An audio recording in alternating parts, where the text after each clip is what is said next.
আইন রক্ষাকারী ডিএসপি অগ্নিশ্বর রায় আইনের চোখে হয়ে গেল একটা ক্রিমিনাল, জেল পলাতক একজন খুনের আসামি। যে আইনকে ঠকিয়ে ওরা তোমাকে অপরাধী বানিয়েছে, সেই আইনের সাহায্যে ওদের আমি শাস্তি দেব।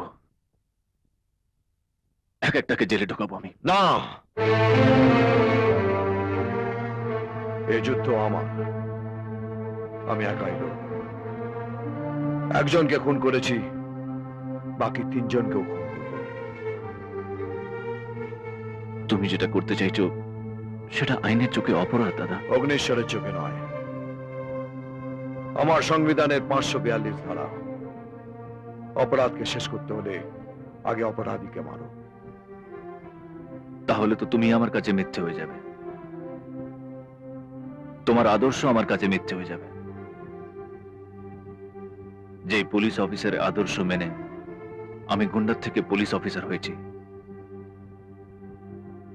সেই পুলিশ অফিসারের আদর্শকে আমি এইভাবে নষ্ট হতে দেব না। সময় আর পরিস্থিতি অনেক কিছু বদলে দেয় সূর্য। তোমার সময় ভালো ছিল, তাই তুমি খারাপ থেকে ভালো হয়েছো। আমার সময় আর পরিস্থিতি কোনোটাই ভালো ছিল না, তাই অগ্নিশ্বর রায়ের সংবিধান বদলে গেছে। ভালো থেকো। যাওয়ার আগে বলে যাও আমি কি করব। তোমার ইউনিফর্মের সম্মান করবে। একজন পুলিশ অফিসারের যা ডিউটি তুমি তাই করবে। তাহলে সেই পুলিশ অফিসার তোমাকে আইনের কাছে আত্মসমর্পণ করতে বলছে। ভাইফোঁটা নিয়ে আমি দিদিকে কিচ্ছু দিতে পারিনি, তাই আজ এই কেসটাকে রিওপেন করে আমার দিদির খুনিদের আইনের পথে শাস্তি দিয়ে আমি তোমাকে নির্দোষ প্রমাণ করতে চাই। আর সেটাই হবে আমার দিদিকে দেওয়া সবচেয়ে বড় উপহার।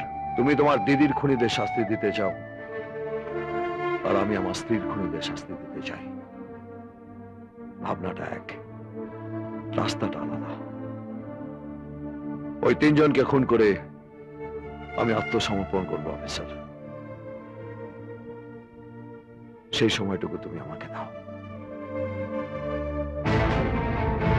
মিস্টার অগ্নিশ্বর রায়, পুলিশ অফিসার ঘোষালকে খুন করার অপরাধে আমি তোমাকে গ্রেফতার করলাম। যদি আমাকে গ্রেফতার করতেই হয়, তাহলে প্রমাণ সমেত গ্রেফতার করো অফিসার। স্বেচ্ছায় আমি তোমাকে ধরা দেব না। ইচ্ছে করলে তুমি আমাকে পেছন থেকে গুলি করতে পারো, কিন্তু তুমি যে ডিএসপি অগ্নিশ্বরের আদর্শে তৈরি, সে কখনো অপরাধীকে পিছন থেকে গুলি করে না, মারে সামনে থেকে।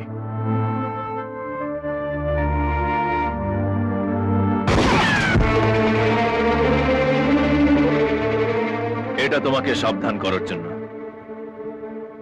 বাকি তিনজনের একজনকেও খুন করার আগে আমি তোমার হাতে হাত কড়া পড়াবো মিস্টার অগ্নিশ্বর রায়। পরের খুনগুলো করার আগে তার তারিখ আর সময় আমি তোমাকে বলে দেব। ইন্সপেক্টর সূর্য সিনহা। তোমার আর আমার আর একটা যুদ্ধ শুরু হলো। দেখি জিত কার হয়, তোমার না আমার। যদি আমার জিত হয়, তাহলে জানবে তোমার দিদির আত্মা শান্তি পেয়েছে। আর যদি জিত তোমার হয়, তাহলে আমার আর তোমার দিদির জন্য দুফোঁটা চোখের জল রেখে দিও। কেননা তুমি ছাড়া আমাদের আর কেউ নেই। কিছু আশা